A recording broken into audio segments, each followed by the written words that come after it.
Hey, what's up, guys? It's Mythical here, back with another video. Super excited, man. Let's get it. Today we will be discussing altar instructions. Altar instructions. Again, I have not mastered this green screen thing yet, or this split screen. I was actually instructed to maybe try a teleprompter, so I'm gonna have to work on that and see if I can get that thing to work where it kind of looks like I'm facing you guys while I'm doing this Bible study. That's what I would like to do, but unfortunately my Bible study is right here and I am right here. So I will be reading my Bible study to you guys as we go through this. All right, so this is my second video. Super excited. My first video was Elijah and the Two Bears. Very funny, very educational. I would highly recommend go back and check out that video. Leave some comments and yeah, let's run it up. All right, so let's talk about this, man. Today we're going to be talking about Exodus chapter 20, verse 25 through 26. I will be reading from the New King James Version, and then we will dive right into the Bible study. I will do the best I can to keep myself emotionally getting excited and getting charged and pumped up because my rebuttal game is crazy. And I'll be wanting to jump in there with so many things, but you know, I have written out, got to stay on topic, and let's not deviate from the true course of rectitude. Okay. All right. So with that being said, we like to invite the Holy Spirit in so that we can get revelational knowledge on what we read and hear. All right. So before we read the word, that is one of the things that I encourage everyone to do as they build their relationship with Abba Father. Ask the Holy Spirit, take a deep breath, ask the Holy Spirit to come in, give you revelational knowledge on what you read and hear so that I may understand your word. All right. So let's get that out of the way. Let's get that. That's important. That's a must before every time you read the Bible. All right. We're going to be reading Exodus chapter 20, verse 25 and 26. We're doing 2 verses today. And we will break down why it's misunderstood. We'll go into cultural settings, what was happening, answer the 5 questions, and then how can it be applied today? All right. So let's read. And the Bible said, you know what I mean? And the Bible said, all right, Exodus 20, 25, 26. And if you make me, this is God talking to Moses, all right? And if you make me an altar of stone, you shall not build it of hewn stone, for it you use your tool on it. You have profaned it, nor shall you go up by steps to my altar, that your nakedness may not be exposed on it. Okay, your nakedness may not be exposed on it. Don't use hewn stones, for if you use tools on it, right? So God is saying, don't use tools, don't go up by steps. What does all this mean, right? So let's break this down, okay? Instructions. Who were we instructing? God was instructing Israelites to build altars using only natural uncut stones and no steps, ensuring worship remains distinct from pagan practices. Uncut stones in 25 prevents glorifying human craftsmanship, okay? While avoiding steps in 26 maintains modest and moral purity during sacrifices, preventing the exposure of nakedness to God, okay? Why is this misunderstood? It actually emphasizes that human ingenuity, hewn stones, cannot enhance divine worship, and that modern, humble, and acceptable worship is required, preventing idolatrous focuses on craftsmanship or vain, elevated, indecent, priestly display. Ask Drewski about that, right? He really put false prophets, false teachers, false apostles, false doctrine, all these fake pastors on an elevated, indecent, priestly display, right? He did a great job at that, exposing these con artists of pastors that we have out here. All right, so let's answer the 5 questions. Who wrote it? Okay, so Moses wrote Exodus. All right, who is the target audience? People of Israel. Why was it written and what was going on? God was establishing a covenant, a formal treaty right? The specific laws were written to provide a user manual for how to interact with a holy God without reverting to pagan customs they had seen in Egypt. Okay, so while they were in slavery in Egypt, um, for 400 years, they saw how the Egyptians pagan worship, right? So they saw that and came accustomed to that. So God is breaking tradition and customs and reestablishing a new treaty, a new way of worship. This is why instructions for this altar is very important, because this is how you're going to move forward in worshiping Yahweh. Okay, so this is very important, right? So why was it written? What was going on? Okay, so we established that. What happened afterwards?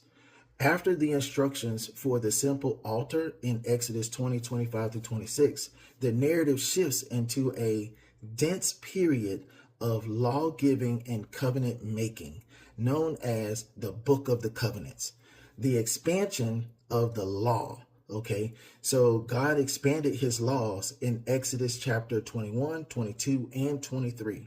Okay, so chapter 20 is where we find this altar being made. And then after this altar was made, God established his laws, the covenants, which is so cool because it highlights how important worship is and how important it is to God first. Let's worship God first. Let's get that right. And then we're going to give you some rules and some guidelines to follow to help you stay in a righteous relationship with me. Okay, so that's why we got those things. All right, number 5, my favorite one. Can it be applied today? Okay, can it be applied today? While disciples are not required to build physical stone altars today, the principle in Exodus chapter 20, 25, and 26 are widely applied in modern spiritual and ethical life. Okay, keep it simple. Let's just keep it simple, right? Simplicity over performance. Okay, this is very important because this is what we get a lot of in a lot of churches today. They build their altar, right, as a place of performance. Okay, so God is telling us keep it simple.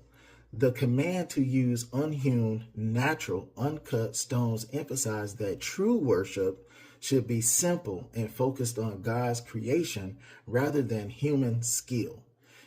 In contemporary church settings, this serves as a reminder to prioritize the sincerity of the heart, okay, over elaborate productions, ornated buildings, performative, entertaining worship, right, which can be a distraction to God, okay?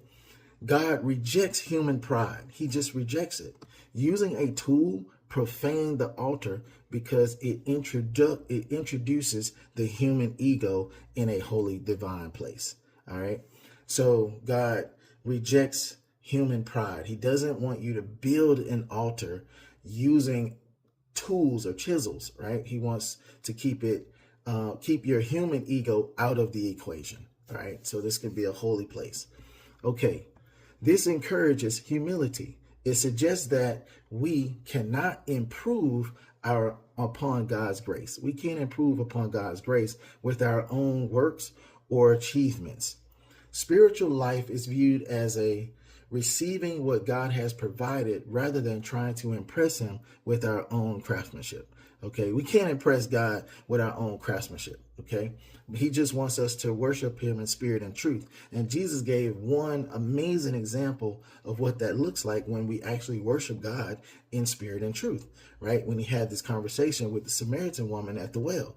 Okay, that's another video for another day. All right, let's get back to it.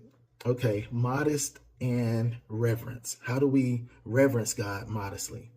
God prohibiting the use of steps was a practical rule to ensure the priest's nakedness, private parts, was not exposed. Okay. Beyond literal clothing, this is often interpreted as a call for decent and order in sacred places. It's good that we worship God with respect, be decent and in order when we do it. Okay. It warns against elevating oneself over others. Okay, this is what a lot of pastors and a lot of these worship leaders do. They try to elevate themselves over others, right? I heard, man, I don't like calling people out like this, but I heard Marvin Sapp call out his choir just because he could.